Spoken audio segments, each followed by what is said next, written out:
It was a sunny yet chilly October day in the small seaside town of Hogan's Gap, California, and Halloween was still 3 weeks away. Green, black, orange, and purple autumn decor lined the windows and walls of the rows of old false front stores and colorful Victorian houses. In one large old mansion near the summit of Main Street, Gwen Berry was feeling lazy and content. She had just finished her homework and now waited for her parents to get back from a baby shower. To pass the time, she started reading one of her many favorite gothic horror mysteries.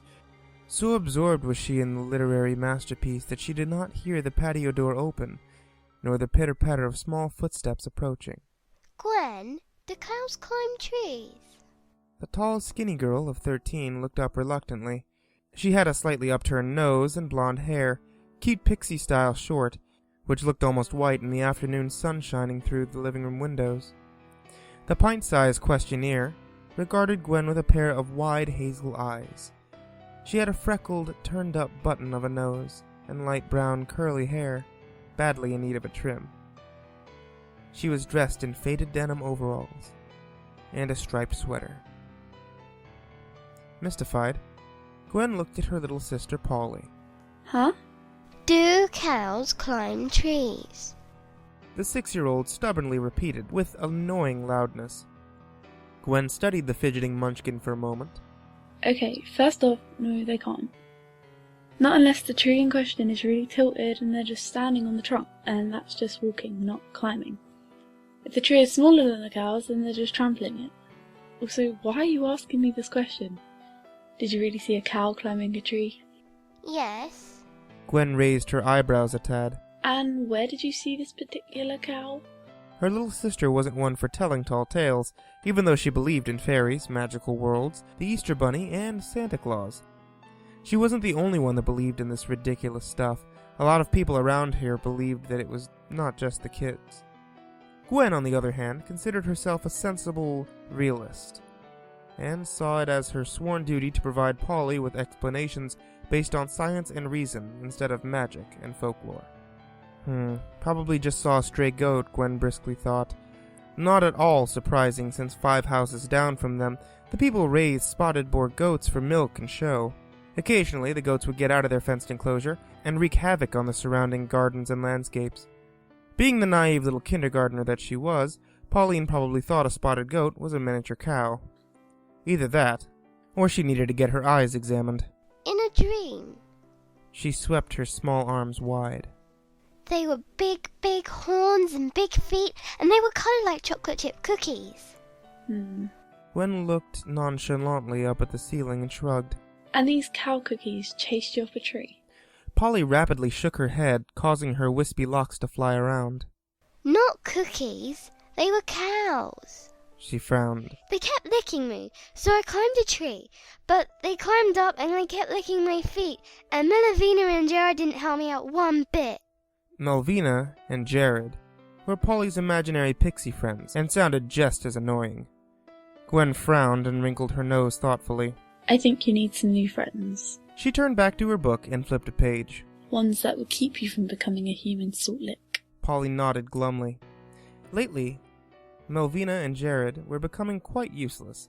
They just sat around talking and holding hands rather than helping her with her stuff. If there was an actual place like the one on that Foster's Home for Imaginary Friends show, she'd exchange her so-called friends for brand new ones. Maybe even a big purple monster like Eduardo. She thought Eduardo was cute despite being so scared of almost everything. We need a dog. Something big that will keep the burglars and boogers away. I think you mean boogies. Gwen grumbled, wishing for the conversation to end so that she could get back to her reading. The issue of the dog had come around several times before dinner, and the answer was always the same. Why can't we have a dog? No dogs. Please, Mummy, pretty please, with peaches and cherries on top. No. Oh, but Mum... Her mother would tell her, "Sweetie, we've been over this before. If we get a dog, you'll have to take care of it. I'm convinced that you were not mature enough to be responsible for a pet. I remember your pet turtle that starved to death, and a certain bowl of goldfish that were found floating belly up in the morning." We have a cat. Her dad shook his head. Freeloading slacker is more like it. He taught science at the nearby high school and entertained the family endlessly with stories of terrible slacker students. Best get a pet rock. A pet like that doesn't require any maintenance. Plus, if you ever get tired of it, you can always use it as a paperweight or doorstop. I don't want a pet rock. I want a dog. Why not get one of those small dogs? A Piki or a Chihuahua? I don't want a sissy wimp dog. I want a burly dog. Then Mom stepped in with her straightforward lawyer talk and listed a catalog of reasons why they shouldn't have a dog. The time-consuming project of caring for such a pet, the veterinary expenses, boarding, top-quality food and toys that would take a huge bite out of the finances. According to the American Society for the Prevention of Cruelty to Animals, a large dog's well-being would cost about $780. Then there was the constant chewing on things, the odor, not to mention the huge brown, smelly presence such a pet would leave behind.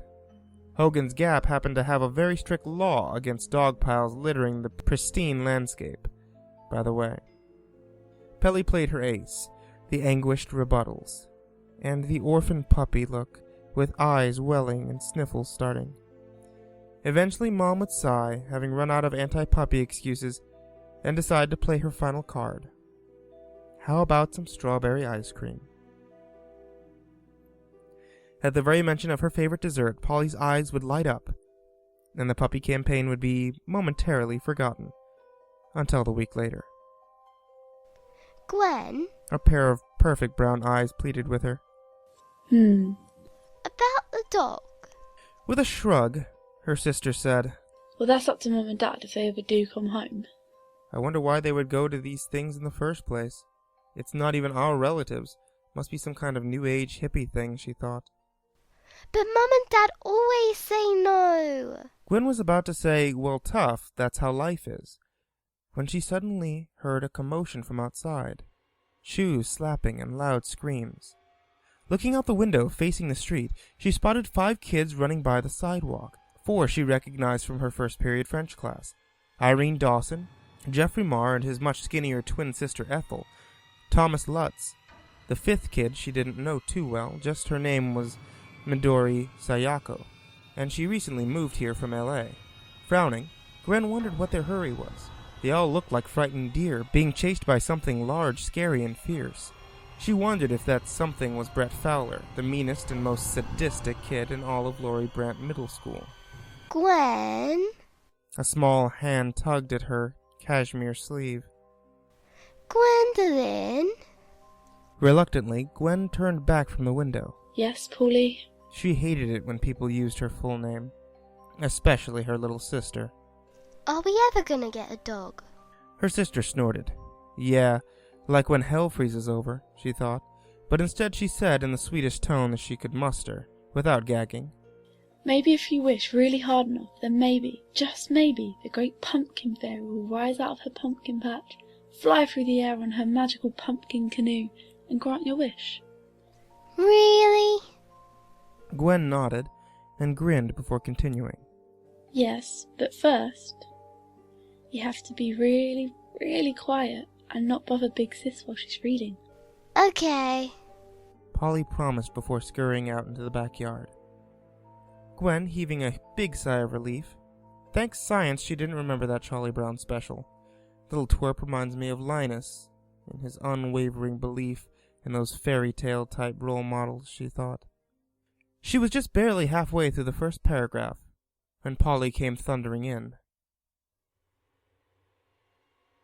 Gwen shut her book and gave Paulie a pained look. Greenie, I found a dog. No way. Yes way. Or where is it then? Right over there. Gwen stared. Her eyes got as wide as boulder marbles. Icy goosebumps prickled her skin from head to foot. Standing in the doorway was a shaggy dog the size of a small donkey that had very sharp and pearly white teeth. There was something strange about its greenish eyes, a suggestion of insanity and dark despair. Gwen couldn't move. She was riveted to the spot.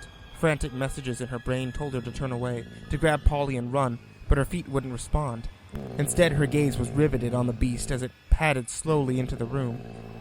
Although it rained heavily that morning, the thick, shaggy coat was bone dry, and its wide paws left no wet or muddy prints to mar the wooden floor.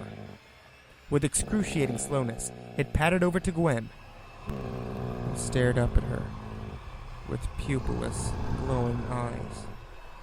It curled its black lips back, revealing 2 rows of long, gleaming teeth, like a set bear trap. See him smile, Gwen. That means he likes you. Oh crap.